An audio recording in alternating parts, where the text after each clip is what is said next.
Welcome once again to Lehto's Law. Here's Steve Lehto. Madcap sent me a note. It's Steve, check out the article from Axios.com. Headline, lawsuits suggest some video game cheating could be illegal. And I saw that headline and stopped and said, wait a second, let me think about this now. Thought exercise. How could it be illegal to cheat at a video game? And, it's kind of weird. I was wondering about that. But I guess there are games where you could win stuff. And if you won stuff by cheating, that would be wrong.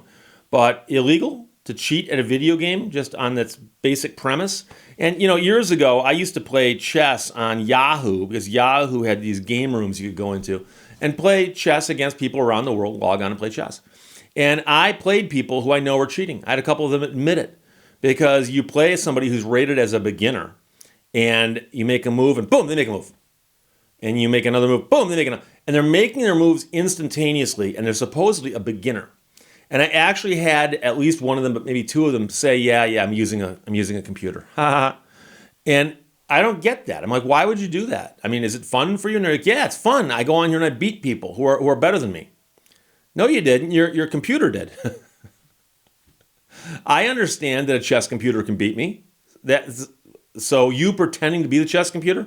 Number one, it doesn't fool many people. But number two, is it really that fun? And so I don't know. But Stephen Totilo wrote this for Axios. He says a raft of lawsuits from the games industry seeks to crack down on cheating in some popular online games, arguing that making the cheats for the games and even using them might be illegal. So people out there will make the program that you can use to cheat, or other people will get those programs and use them. And he's saying there's a distinction there, but it appears an argument can be made that both of those are illegal. So this matters because, of course, cheating is a scourge of many online games, and it inspires increasingly bold legal counter-offenses by the companies that make the games. So imagine you put all this massive manpower into creating this game and you put it out there, and you find out that someone else has created a program that allows people to cheat at your game. So the lawsuits are largely aimed against the makers of the cheat software.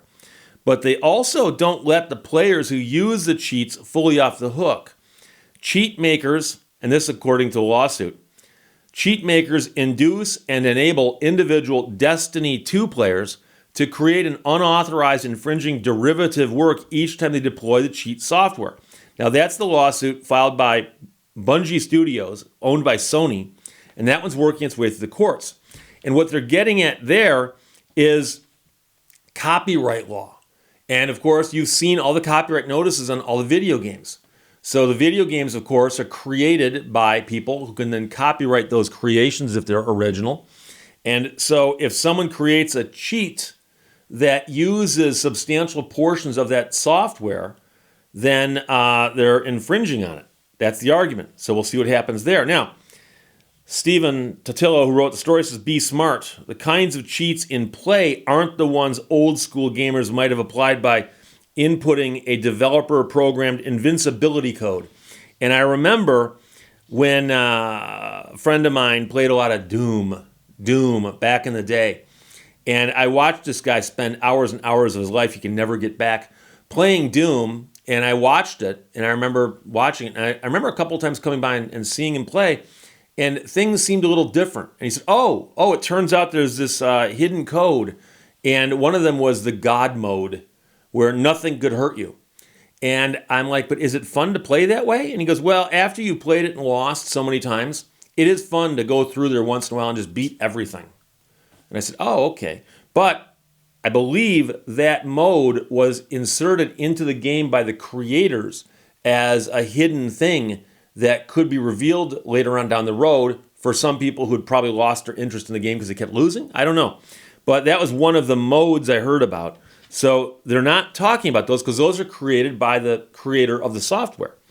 Rather, they involve premium cheats that let players, for instance, see through walls to get an advantage in multiplayer combat games, such as Destiny 2 or Call of Duty. So I suppose if you were involved in a tournament and you were employing such a cheat code, that would be violative of something. But also, you can imagine how the people you cheat against would feel, and that might be a problem also.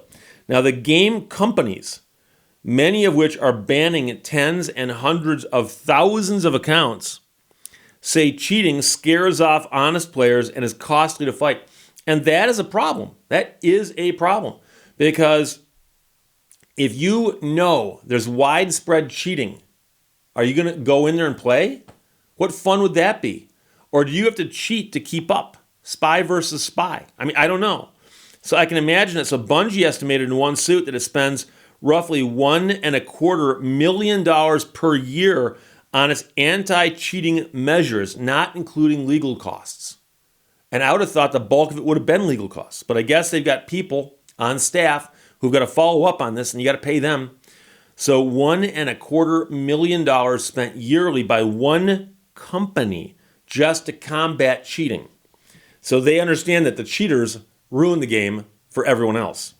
The big picture is that game companies definitely detest cheating, but have been careful to focus their firepower on the cheat makers, probably because targeting more cheaters themselves with lawsuits could be costly and backfire in court or just annoy players because that would be very heavy-handed. So you can imagine if they came out and said, we caught this guy, he's cheating, we're going to sue him. It will remind you of back in the day when the record companies would go after people who'd used Napster. And so somebody somewhere downloaded one song on Napster, and Napster figured out, or the record companies figured out how that person done that, who they were, and sued them. And so you find out that some teenage kid someplace downloaded a song is being sued for thousands of dollars. It doesn't look good. Now, does the record company have the right to do that? Yeah. Should they do it? Hard to say. Because the negative public relations is certainly going to cost them something. Cheat making is a big business, but not quite as lucrative as making a blockbuster game, but a revenue generator that game publishers want to stomp on. One cheat seller sued by Bungie still sells cheats for dozens of games, including an aimbot for Call of Duty that can be used for $13 a day, or one for another game that I've never heard of before for $85 a month. So you can subscribe to the cheat and cheat on a regular basis. So meanwhile, game companies scored several legal victories just this year against cheat makers. In June, Destiny maker Bungie won a $13.5 million settlement against a cheat maker who, in turn, helped unmask others that company is continuing to pursue. That's a common one also. They'll catch somebody and go, look, we know you're not the big fish here. If you'll flip and tell us, how to get a hold of these people, we'll cut you some slack. In November, another group of cheat makers sued by Bungie and Ubisoft agreed to settle. Also, last month, an Australian judge ordered a cheat maker in that country who was sued back in 2018 to pay Grand Theft Auto publisher $130,000. $130,000.